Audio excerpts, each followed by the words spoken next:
nous avons retrouvé le PS en rang serré. Bonne année de vive voix.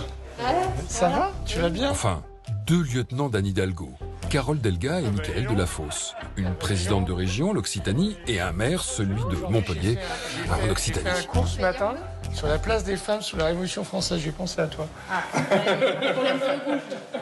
Petit point ce matin sur le coronavirus dans la région et puis aussi sur un sujet, les gros mots d'un certain président.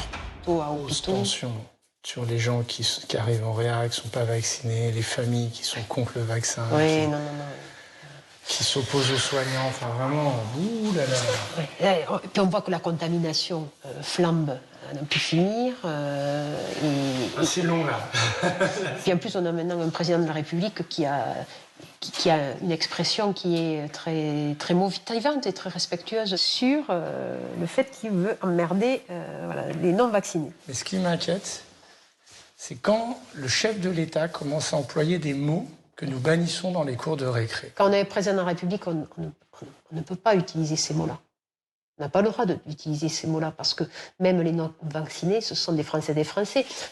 Nous, avec Michaël, on est pour la vaccination obligatoire. Mais pour autant, on respecte les non-vaccinés. On ne peut pas utiliser des termes aussi vulgaires.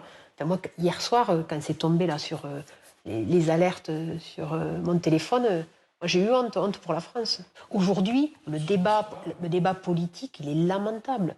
Il est lamentable. Il est d'un niveau digne du caniveau. Et c'est vrai que voilà, on voit bien que aujourd'hui, le populisme sur l'extrême droite et sur l'extrême gauche gagne du terrain. Et c'est très, très inquiétant.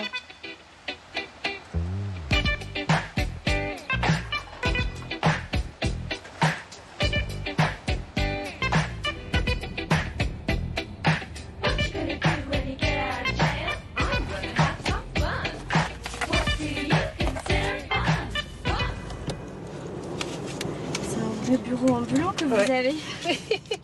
Ben oui, je fais beaucoup de kilomètres tous les mois. Donc il faut à peu près travailler sur 90% des trajets. Voilà. Donc je fais 100 000 kilomètres par an. Voilà. Donc il faut avoir un bureau. Mais comment ça se passe la reprise? Sur les chapeaux de roue. Malheureusement, il n'y aura pas les grandes réunions publiques, donc on n'aura pas ces journées qui se finissent à minuit ou 1h du matin.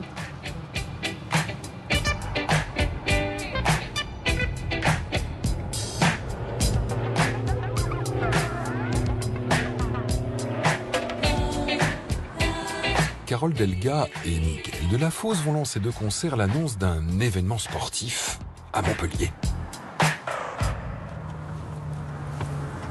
Allez hop. Alors bonjour à toutes et bonjour à tous. Nous débutons donc cette conférence de presse avec Nathalie Péchala et avec Michaël Delafosse. Alors tout d'abord, c'est de circonstance, nous vous présentons nos meilleurs vœux, voilà nos meilleurs vœux bien sûr de santé. Nous avons comme objet de cette conférence de presse de pouvoir vous présenter le championnat du monde de patinage artistique que nous allons accueillir ici sur la métropole de Montpellier, en Occitanie. Donc alors, Oui. ça... On connaît les Mais coulisses. c'est là où on avait fait le sommet Afrique-France. Ouais. Pour les championnats, combien de places au total? Alors pour le championnat, il y aura 8000 places, entre 8 et 10 Ouais, c'est ce que j'ai dit. Ouais.